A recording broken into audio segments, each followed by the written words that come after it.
Lokasi yang pertama kami kunjungi adalah Museum Sasmitaloka Pahlawan Revolusi. Rumah yang telah diresmikan ini merupakan tempat pengabdian dari Jenderal Ahmad Yani untuk bangsa Indonesia, yang diresmikan pada 1 Oktober 1966. Museum ini juga adalah salah satu saksi bisu terjadinya sebuah peristiwa yang sangat memilukan bagi bangsa kita.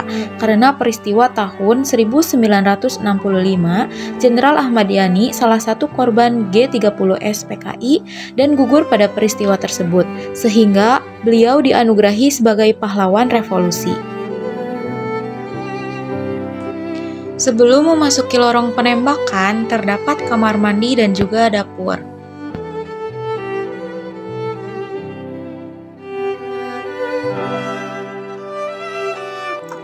Ini adalah tempat di mana tragedi penembakan Jenderal Ahmad Yani terjadi. Sebelum ditembak, terjadi perdebatan antara Jenderal Ahmad Yani dan pasukan Cakrawirawa.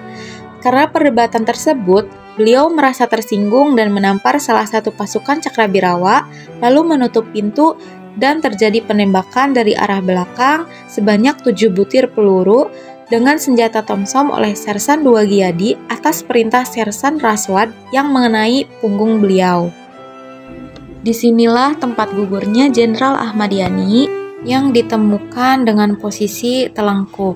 Lalu kami memasuki ruang makan yang biasa digunakan oleh Jenderal Ahmad Yani dan keluarganya.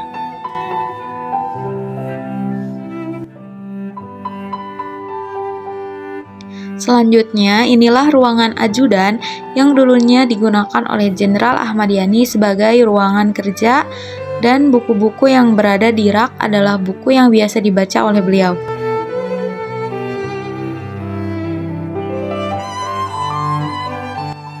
Di samping ruang tunggu, terdapat rak yang berisi lambang-lambang dari beberapa kesatuan ABRI dan badan-badan pemerintahan yang diberikan kepada Jenderal Ahmad Yani. Para tamu yang datang biasanya menunggu di ruangan ini sebelum resmi diterima oleh Jenderal Ahmad Yani. Dan ini ruangan yang digunakan untuk bersantai. Di sampingnya terdapat ruang tamu khusus. Di ruangan tamu ini, Jenderal Ahmad Yani sering mengadakan briefing dengan asisten-asistennya. Ini merupakan kamar tidur milik putra dan putri Jenderal Ahmad Yani. Di sampingnya terdapat kamar Jenderal Ahmad Yani yang tidak dapat didokumentasikan. Di dalamnya terdapat senjata, pakaian tidur, dan barang-barang lain yang masih tersimpan dengan baik. Di sini kami diceritakan kembali oleh anak-anak beliau yang melihat langsung mengenai tragedi penembakan Jenderal Ahmad Yani.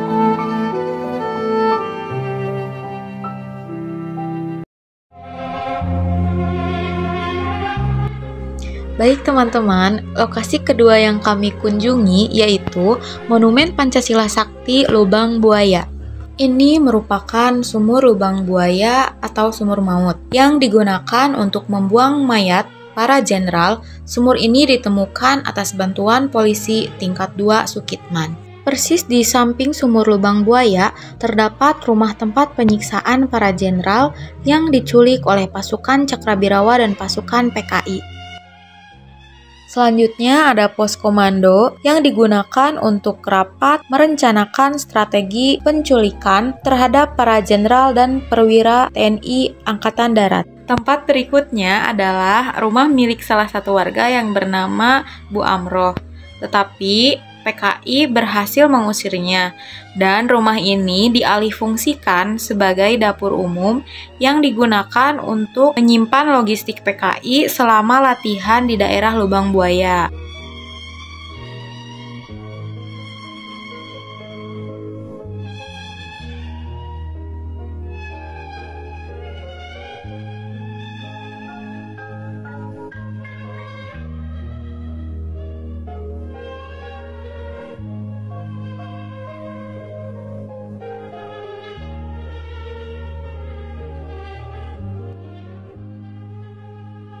Ini adalah mobil yang digunakan untuk membawa jenazah Brigjen Panjaitan.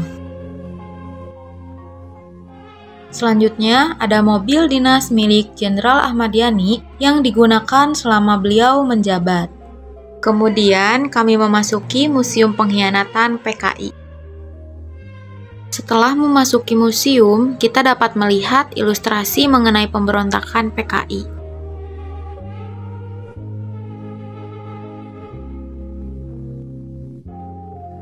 Selanjutnya, ada diorama-diorama yang menggambarkan mengenai pemberontakan yang dilakukan oleh PKI di berbagai daerah di Indonesia.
Ruangan berikutnya adalah ruangan benda-benda bersejarah.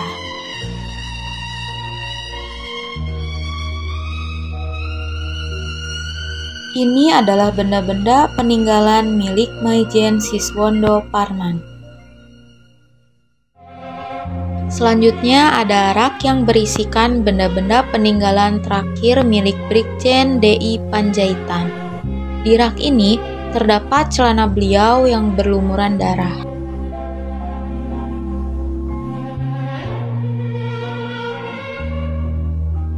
Lalu ada rak yang berisikan benda peninggalan terakhir milik Jenderal Ahmad Yani.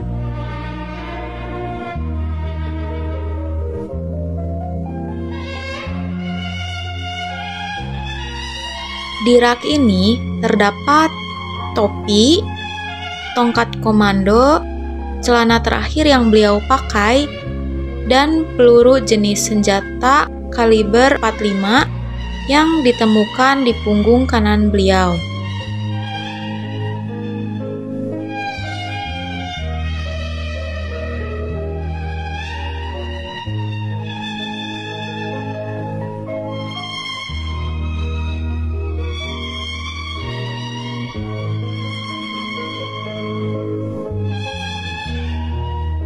Lalu, bergeser ke tempat berikutnya, ada rak yang berisikan benda peninggalan milik Maijen R. Suprapto. Di rak ini, terdapat baju dan sarung yang berlumurkan darah beliau.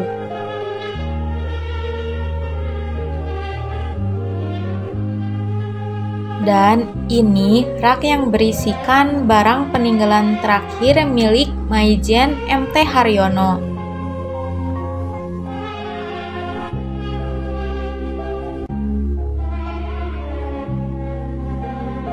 Di rak ini berisikan celana dalam dan cincin emas yang ditemukan pada jenazah beliau.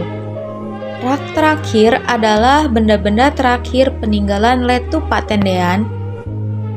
Di rak ini masih terdapat pakaian yang terakhir beliau gunakan.